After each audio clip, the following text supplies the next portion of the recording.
I'm the kind of person who calms down by opening a spreadsheet. If a number is known, I can breathe around it. Mortgage, property tax escrow, my daughter's asthma inhalers, my son's community college tuition, my own retirement contributions that never feel like enough, everything gets a line. I've never been reckless. I've never been lucky. I've paid for every mistake the slow way. So when the letter showed up, my first reaction was irritation, not fear. It was a plain white envelope, no return address, my name spelled correctly, my street number handwritten in an older style, tight loops, careful slants. The stamp was current. The paper inside smelled faintly like a basement. The signature at the bottom made my stomach drop anyway. Evan Caro. Evan died 20 years ago. Not we lost touch dead. Not I heard something dead. I watched them lower his casket. Car crash on a wet 2-lane road. Closed casket. His mother gripping my arm hard enough to bruise. The letter included coordinates and a single sentence.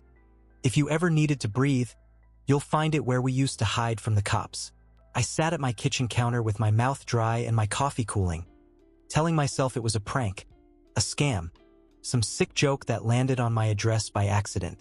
I folded it back up and put it under a stack of unopened bills like that would make it stop existing. I didn't tell my wife, Marla, that night. It wasn't an active decision. It was the same reflex I use when the bank app shows a lower balance than I expected. Close it, deal with it later, don't say anything that might make it real. I did what I always do when I don't know what to do. I tried to verify. I pulled up Evan's obituary online. Same photo I remembered. Awkward smile, hair too long at the ears. I checked the date. 20 years and 3 months. I stared at the coordinates and typed them into a map. A state forest about 40 minutes away. A trailhead I recognized. We did used to go out there in high school. Not to be romantic, just to get away. Evan had a habit of making trouble sound like adventure. I was the one who watched the clock and worried about gas money. The letter wasn't asking for anything. No account number. No send a fee. Just coordinates and a memory. That was what rattled me. Scams want you to act fast. This felt patient. In bed, Marla asked if I was okay. I said, just work. My voice sounded normal, which made me feel briefly proud and then quietly ashamed. My chest stayed tight until dawn. Every time I closed my eyes, I saw Evan's name in ink, as if it could still sign things. By morning, I'd already decided I was going to the forest. I told myself I was going to prove it was nothing. I didn't admit the other thing. Part of me desperately wanted it to be something. Money has a sound in my house. It's not coins. It's Marla exhaling through her nose when the pharmacy receipt prints. It's my son asking if he can just take 1 class less this semester, like that fixes the math. It's the quiet click of my credit card being inserted too many times in a month. We weren't drowning, but we were treading hard. Marla's mother had moved into assisted living the year before. Marla covered the gap between what Medicare didn't and what her mother's savings couldn't. I watched our emergency fund shrink and told myself it was temporary, because saying anything else felt like failure. The morning I went to the forest, I packed a shovel I already owned from fixing a fence. I told Marla I was helping a coworker haul something. She nodded without looking up from her laptop. That's how marriages run sometimes. Parallel tracks, shared bills. At the trailhead, my hands shook slightly as I locked the car. The air smelled like wet leaves and pine sap. I followed the old path without needing the map much, my boots sinking into soft spots. I kept thinking how ridiculous it would look if a ranger saw me with a shovel. The coordinates led me off trail, toward a cluster of boulders near a creek. We used to sit there and smoke cheap cigarettes and talk about leaving town. Evan always talked about big money like it was a train he could hop if he timed it right. I found disturbed ground behind the largest boulder, an unnatural flatness under leaf litter. My throat tightened. I dug anyway, each scrape of metal against roots loud in my ears. About a foot down, the shovel hit plastic. It was a contractor trash bag, thick black plastic wrapped with duct tape, the kind people use for heavy debris. My mouth went dry. My heartbeat felt too big for my ribs. I dragged it out and set it on the dirt like it might move on its own. The duct tape peeled with a sound that made me flinch. Inside were bundles of cash wrapped in rubber bands, and a second smaller bag with papers sealed in a zip pouch. I didn't count right away. I just stared, unable to make my brain accept it. It looked like movie money, except the bills were worn and smelled faintly musty. I sat on a rock and forced myself to count because counting is what I do when emotion gets too loud. 10 stacks of hundreds, each stack about 100 bills. My hands started sweating. I kept recounting because I didn't trust my eyes. $100,000. Maybe more. My stomach turned, not from excitement, but from the sudden shift in gravity. That amount of cash doesn't appear in the woods for innocent reasons. It's either stolen, dirty, or both. In the zip pouch were photocopies of bank deposit slips and a printed sheet with Evan's handwriting scanned at the top. It wasn't a letter, more like notes. Dates, account numbers, the phrase "do not trust Ron" underlined twice. Ron. I hadn't heard that name in years. Ron Grady was Evan's uncle by marriage, the guy who always seemed to have a new truck and no clear job. When Evan died, Ron ran the funeral logistics like he owned the grief. I remembered thinking it was strange. I didn't understand why until later. I put everything back, taped the bag closed, and hauled it to my car. Every step felt like I was stealing, even though I didn't know from whom.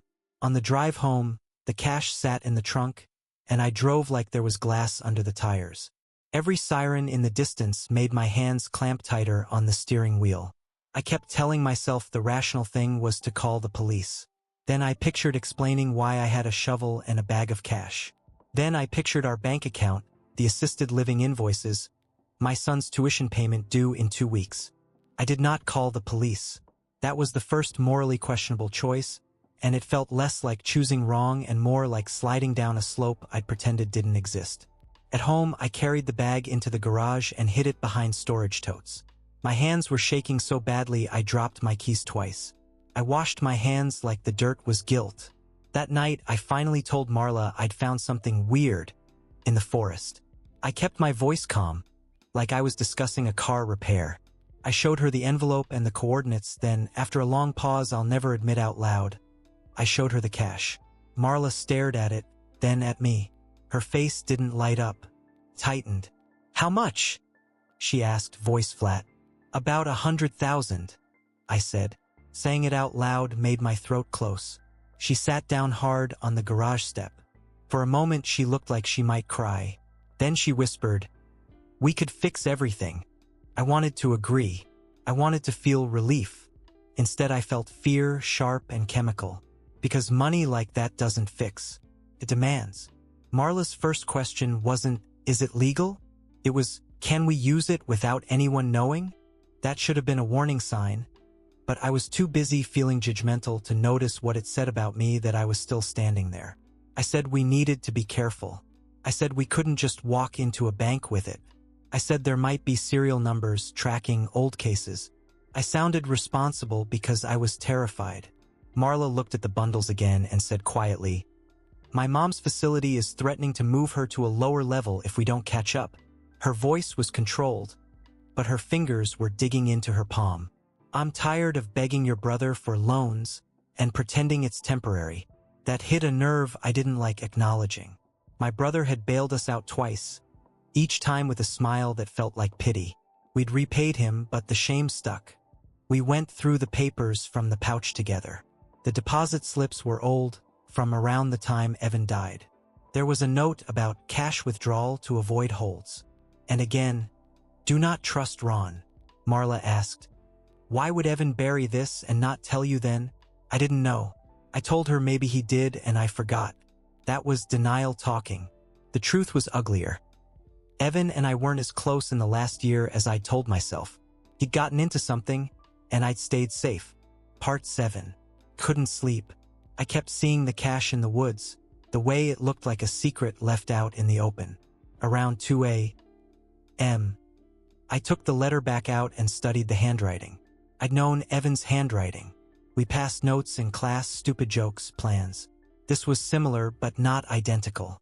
The slant was sharper, the loops tighter, like someone imitating him. That detail sat in my chest like a stone. In the morning, I went to the county records office on my lunch break and looked up Ron Grady. I told myself it was curiosity. It was fear disguised as research. Ron had a history. Fraud charge in the late 90s dismissed. A bankruptcy. A civil judgment for unpaid contractors. Nothing that screamed buried forest cash, but enough to make my skin prickle. I called an old friend from high school, Nate, who'd been around Evan back then. When I said Evan's name, there was a pause on the line. "Man," Nate said. "Haven't heard that in forever." I asked if Ron had been involved in anything after Evan died. Nate hesitated, then said, "There was talk. Ron got a big insurance payout, I think. Evan's mom never seemed right after. She moved. Insurance payout. That word turned cold in my stomach. If there was an insurance payout, why was there buried cash? Why would Evan warn about Ron? When I got home, Marla had already separated the bundles into smaller stacks. My stomach dropped. She said, "We can pay the facility tomorrow in cash. They'll take a money order. No one has to know." I wanted to stop her. I also wanted to let her. That contradiction felt like a splitting inside me. We made a plan that sounded sensible until you say it out loud. Convert small amounts into money orders. Pay urgent bills. Keep the rest hidden until we figured it out. I told myself it was temporary, like holding your breath underwater. I bought 3 money orders at a grocery store kiosk, sweating through my shirt like I was doing something criminal. The clerk didn't look at me twice. That was almost worse. It meant how easy it was. We paid Marla's mom's facility balance. We paid down 1 credit card. For the first time in months, the numbers on my spreadsheet looked less hopeless. My shoulders loosened. I slept 5 straight hours and woke up with a strange lightness, like the world had eased off my throat. That was the false resolution. It felt like we'd slipped past the consequences. It felt like we'd earned a quiet miracle. Then, 2 days later, I got a call from my bank about unusual cash activity. My heart slammed against my ribs. I said I hadn't deposited cash. The banker said, "We're seeing money orders purchased from your account's debit transactions. Not illegal, just flagged." They asked if everything was okay. I said yes too quickly. My mouth tasted metallic. That night Marla said, "See? Nothing happened." Her voice was firm, almost defiant, like she needed it to be true. I told her we had to stop. She stared at me and said, "Stop breathing." The subtext was sharp. "You want to go back to panic because it feels morally cleaner." I didn't answer. I went to the garage and stared at the remaining bag until my eyes burned.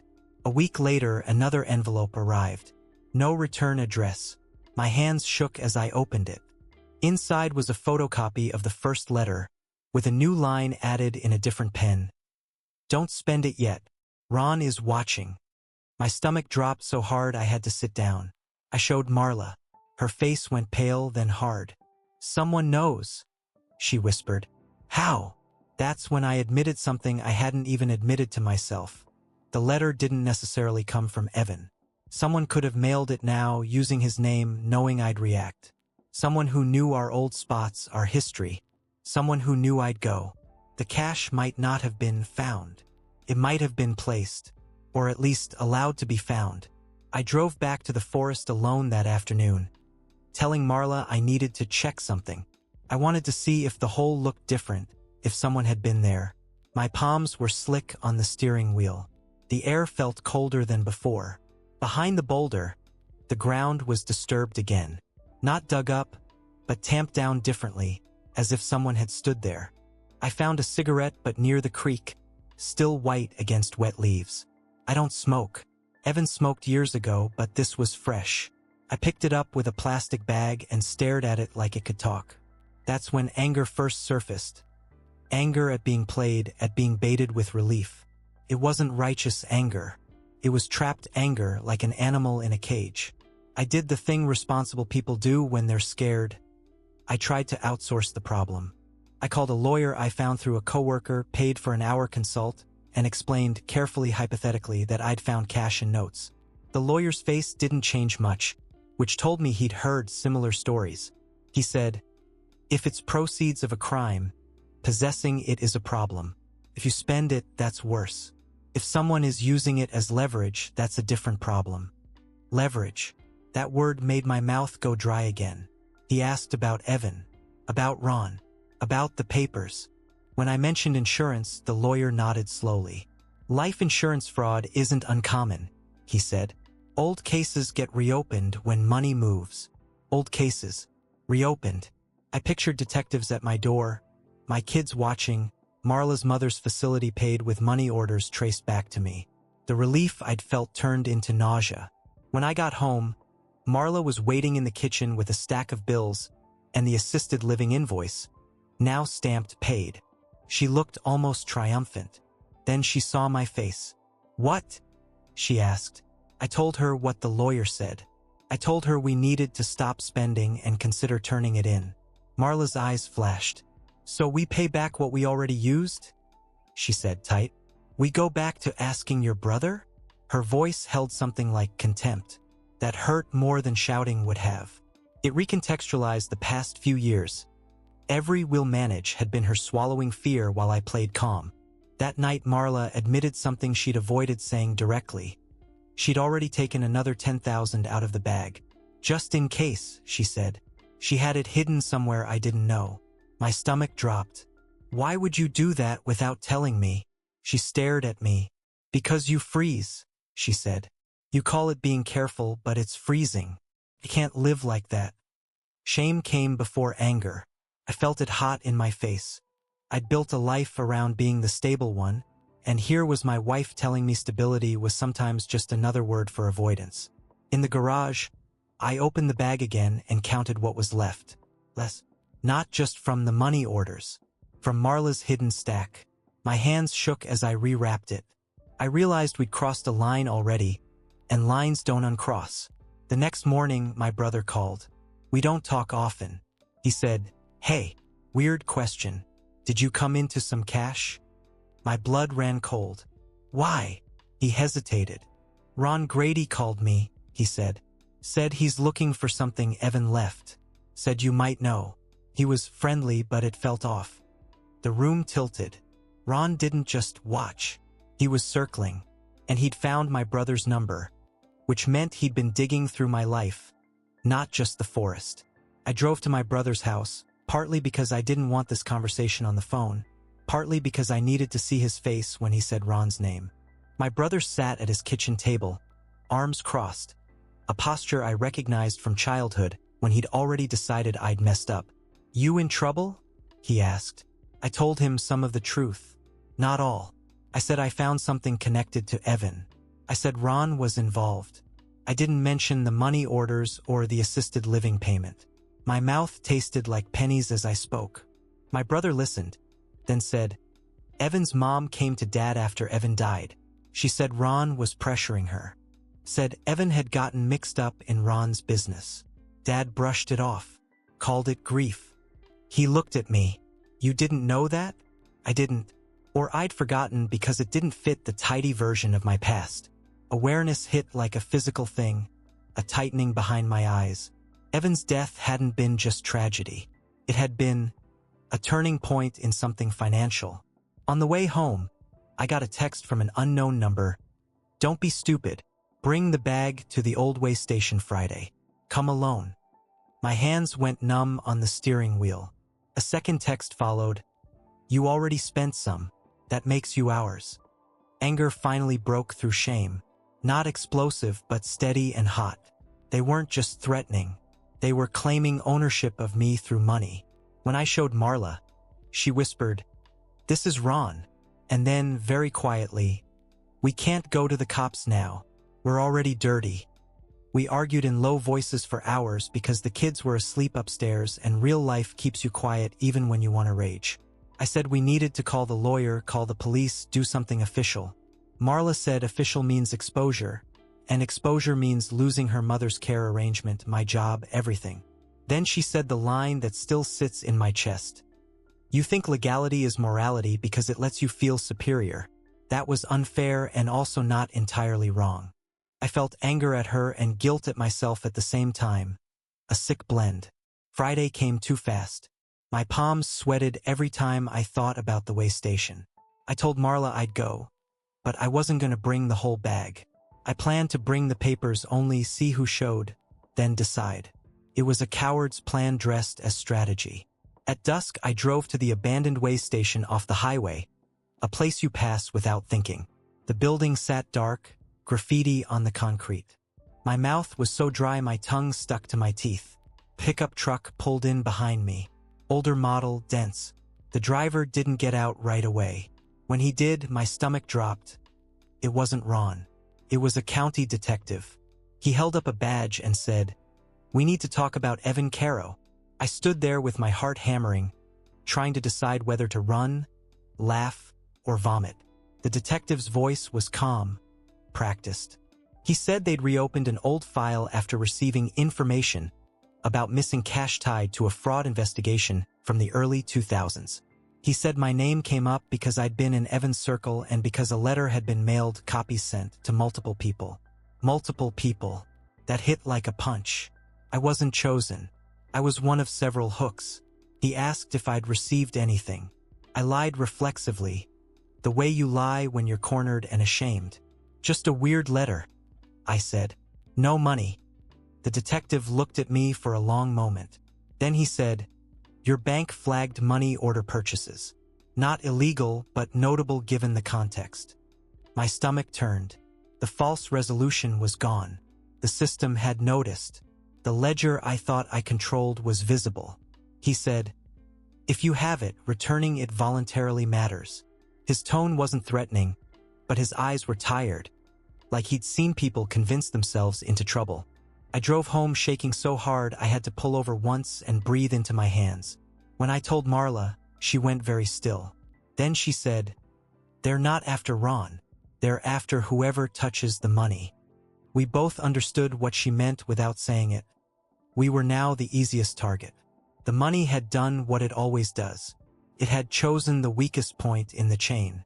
2 days later, Ron came to my house while I was at work. Not to the door, into the backyard, through the side gate that sticks sometimes. Marla called me whispering, "He's here."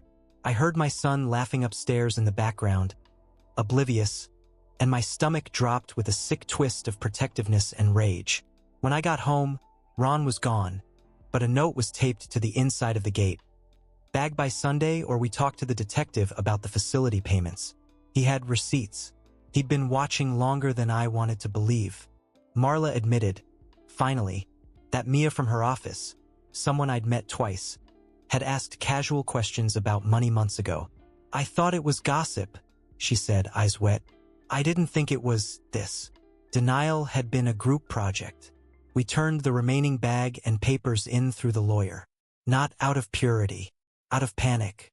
The detective didn't praise us. He just took it, asked questions, and wrote down dates. When I mentioned the money orders, he nodded like he'd already suspected. "The facility payment is under review. My bank account is flagged. My brother won't answer my calls now. Marla and I still live in the same house, but we move around each other like strangers sharing a lease. Sometimes I catch her staring at her mother's latest invoice like it's a threat, and I feel guilt mixed with a thin, ugly relief that the secret isn't mine alone anymore. At night, I keep thinking about the cigarette but by the creek. White against wet leaves, placed like a breadcrumb. The detail that won't leave me is how ordinary it was. Not a skull, not a gun. Just something someone flicked away without caring where it landed. That's how the money felt in the end, too. Not like a miracle, like something tossed into my life to see what I'd do. And the part that keeps me awake isn't that I was tempted. It's that for a little while, when the bills looked manageable, I almost believed I deserved it.